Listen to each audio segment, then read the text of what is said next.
Next, we'll hear from Donna Colombo from the Virginia PTA. Good afternoon. Thank you for the opportunity to speak with you today.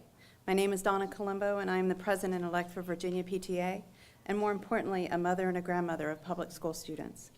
Virginia PTA has more than 200,000 members across the Commonwealth, concentrated almost entirely in public schools.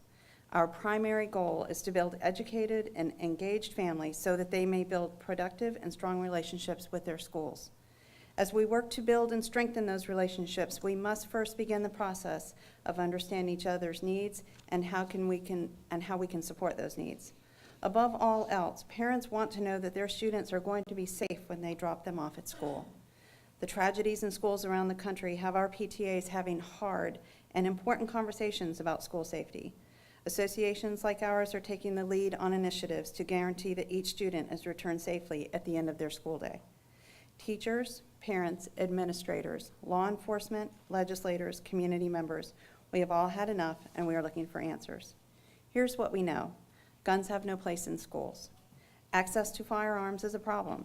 It is far too easy for untrained and unlicensed citizens, even minors, to access firearms. Budgets are stretched so tightly that many of our school divisions are not able to install even the most basic security systems. School safety is our problem, not just the state's problem, not just a division's problem, but a national problem.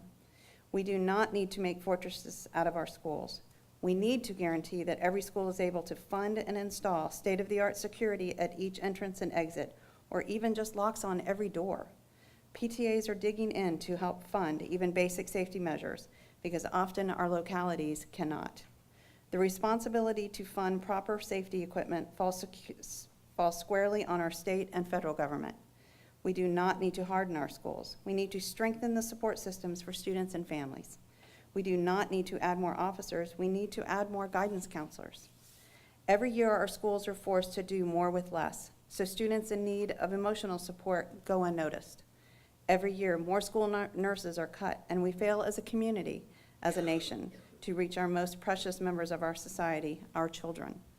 At a recent meeting of education stakeholders, we heard a school safety expert make this point.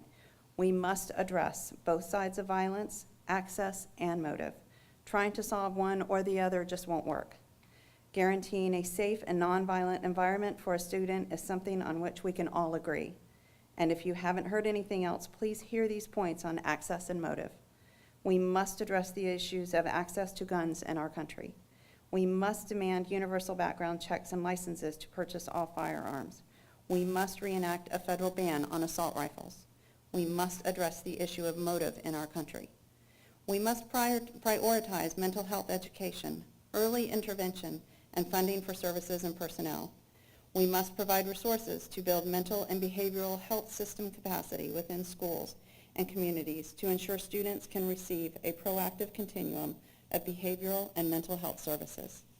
We must provide the necessary resources to ensure adequate ratios of school counselors, school psychologists, school social workers, and school nurses, who are the most qualified professionals to provide school-based mental health services. PTAs and parents around the country are demanding necessary resources to ensure that services and security are provided in an equitable way, so that every child returns home each day, so that when my children leave for school, I don't have to worry every day whether I will see them alive again. That is not acceptable for any of us. It is not acceptable for my family.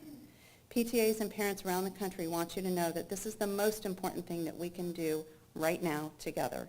Thank you for allowing Virginia PTA and PTAs across the country to be heard. Thank you, Ms. Colombo. Thank you.